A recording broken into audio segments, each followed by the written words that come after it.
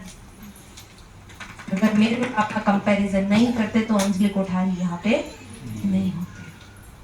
मेरे को मेरे पापा सिर्फ ये बताते रहते थे, देख तेरी लाइफ ऐसी, मेरी लाइफ ऐसी, देख तू ऐसा करती है, देख मैं ऐसा करता हूँ, देख मैं कितनी अच्छी तरीके से जी रहा हूँ और देख तुम बेचारी कैसे जी। हम लोग गलती यही करते हैं। आज मैंने इसको आरसीएम समझाया है, ये आज के आज ही मेरे साथ आरसीएम में जुड़ जानी चाहिए। ऐसा सोचते कि नहीं सोचते हैं? पर मुकेश कोठारी को तो 23 साल लग गए अपनी बच्ची को लाने में। 23 साल लग गए। आप जैसा सोचते हो वैसा होता ही नहीं है। कब किस इंसान को कब समझ में आ जाएगा, क्या समझ में आ जाएगा, उसका हमें अंदाजा ही नहीं है। एक स्टोरी सुनाती हूँ आप लोगों को। अंबुजा सीमेंट सुना है हम लोगों ने? सबको पता है अंबुजा सीमेंट क्या है? कितने लोगों ने सुना है अंबुजा सीमेंट? चलो बहुत अच्छी बात है। अंबुजा सीमेंट का एक सेल्समैन था। अंबुजा सीमेंट का एक सेल्समैन था। वो मेरे पापा से मिलने आया, बोला अरे वाह मुकेश जी, जय आरसीएम, अंबुजा सीमेंट सबसे ग्रेट सीमेंट, इससे घर बहुत अच्छे बनते हैं, घर बहुत मजबूत बनते हैं। तो मेरे पापा ने बोला, देख भाई तू मेरे को सीमेंट मत बेच, मेरे घर पे मैं घर बना नहीं रहा हूँ, मैं कोई बिल्डिंग खड़ी नहीं कर रहा हूँ, तू बार बार मेरे को सीमेंट क्यों बेच रहा है? मेरे को सीमेंट की जरूरत नहीं है, तू अभी सिर्फ चाय पी के रवाना हो। तो उसने चाय पी, उसने बोला ठीक है आपको सीमेंट नहीं चाहिए, मैं घर पे जाता हूँ। 6 महीने बाद वो इंसान फिर से आया, बोला मुकेश कोठारी जी, जय आरसीएम, अंबुजा सीमेंट सबसे ग्रेट सीमेंट, इससे घर बहुत अच्छे बनते हैं, इससे घर बहुत मजबूत बनता है। पापा ने बोला अरे पागल इंसान, मैंने देखो 6 महीने पहले भी बोला था कि मेरे को सीमेंट की जरूरत नहीं है, 6 महीने में मैंने घर बनाने का डिसीजन नहीं लिया है, तू बार बार मेरे को सीमेंट बेचता रहता है, तेरा दिमाग खराब है क्या? चाय पी के निकल। तो उसने बोला ठीक है कोई बात नहीं, चाय पी के निकल। तो अब आया मेरे पापा के पास वो 2 साल बाद आया, अरे मुकेश जी बहुत दिनों बाद मिले हैं, जय आरसीएम, अंबुजा सीमेंट सबसे ग्रेट सीमेंट, इससे घर बहुत अच्छे बनते हैं, इससे घर बहुत ताकतवर बनते हैं। और उस समय मेरे पापा घर बना रहे हैं। घर बनाने में किसकी जरूरत पड़ती है? और उसकी सेल कंप्लीट हुई कि नहीं हुई? हमें ऐसा लगता है कि जिसको आज बताया है वो आज ही हमारे साथ आ जाएगा, बट ऐसा होता नहीं है। किसको कब क्या समझ में आएगा उसकी गारंटी हमारे पास नहीं है। हमारा काम सिर्फ उसको लगातार बताना है, लगातार डेमोन्स्ट्रेट करते हुए रहना है। मेरे को 23 साल लग गए, अभिषेक छाबड़ा 43 इयर्स के हैं, वो अब आए, बीसी छाबड़ा जी के बच्चे 43 इयर्स के हैं, वो अब आए आरसीएम में। उनको तो 23 साल से भी ज्यादा लग गए आरसीएम समझने में। कितने बड़े बड़े लोग जो अब आरसीएम में आए हैं क्योंकि आना आपकी मजबूरी है। आप मना करो, बोलो मैं आरसीएम नहीं करूंगा, मत करना, पर आपकी परिस्थितियां ऐसी बनेगी कि आना ही पड़ेगा। अंजलि कोठारी को भी आना पड़ा। टाइम की बात की मैंने, पर रिस्पेक्ट मेरी जॉब में मेरी बिल्कुल भी नहीं थी, और आपकी जॉब में भी आपकी नहीं है। आप आज ही टपक जाओ ना, फिर भी आपका काम आपके बिना चलता रहेगा। रिस्पेक्ट नहीं है वो। मैं सेलिब्रिटीज के साथ काम करती थी, अंत में तो मुझे एक सेलिब्रिटी के पीछे ही घूमना पड़ता था ना। पर यहाँ पे मेरे पापा खुद सेलिब्रिटी है। यहाँ पे मैंने कुछ किया नहीं है अभी, मेरा कोई अकेले अपना कोई लेवल नहीं है। मैं तो मुकेश कोठारी की बेटी हूँ, इसलिए आप लोग सुन रहे हो मेरे को, फिर भी मेरी रिस्पेक्ट है। आओ मेरे साथ ऐसे करो, ऐसे करो। एक नौकरी में टाइम इतना और आरसीएम में टाइम, एक नौकरी में इनकम इतना, आरसीएम में इनकम इतना, एक नौकरी में रिस्पेक्ट इतनी, आरसीएम में रिस्पेक्ट इतनी। ये मैं आपके मुंह में मक्खन नहीं डाल रही हूँ, ये आपका खुद का मन बोल रहा है।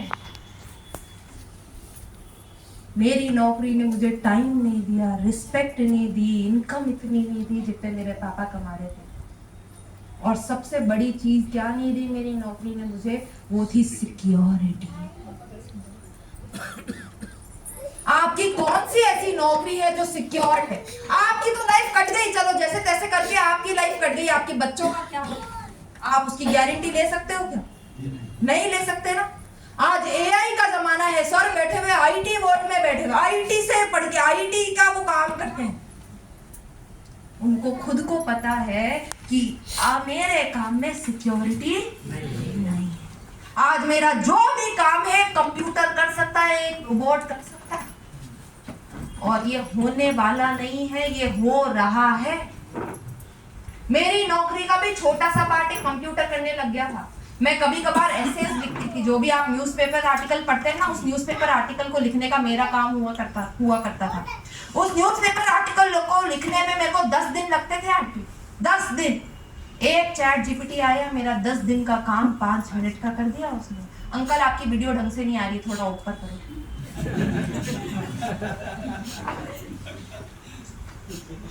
मेरा 10 दिन का काम 5 मिनट का बन गया था। एक चैट जीपीटी आया, एक चैट जीपीटी ने मेरा काम करना चालू कर दिया था। आप लोगों की तो लाइफ कट गई। आप लोग तो एक दिन चले जाओगे, पर कर तो आप सब लोग अपने बच्चों के लिए ही रहे हो ना। कर रहे हो कि नहीं कर रहे हो? इतना पैसा इकट्ठा क्यों कर रहे हो? ताकि हमारे बच्चे फ्यूचर में आगे अच्छे से जी पाए, इसलिए कर रहे हो। इतनी सारी जमीन खरीद के रख ली, पर बच्चा नालायक निकल गया तो बच्चा प्रॉपर्टी बेच देगा ना, उससे बड़ा नहीं करेगा, क्योंकि नालायक बच्चा है। क्या गारंटी है बच्चा नालायक नहीं निकलेगा? गारंटी है? नहीं है।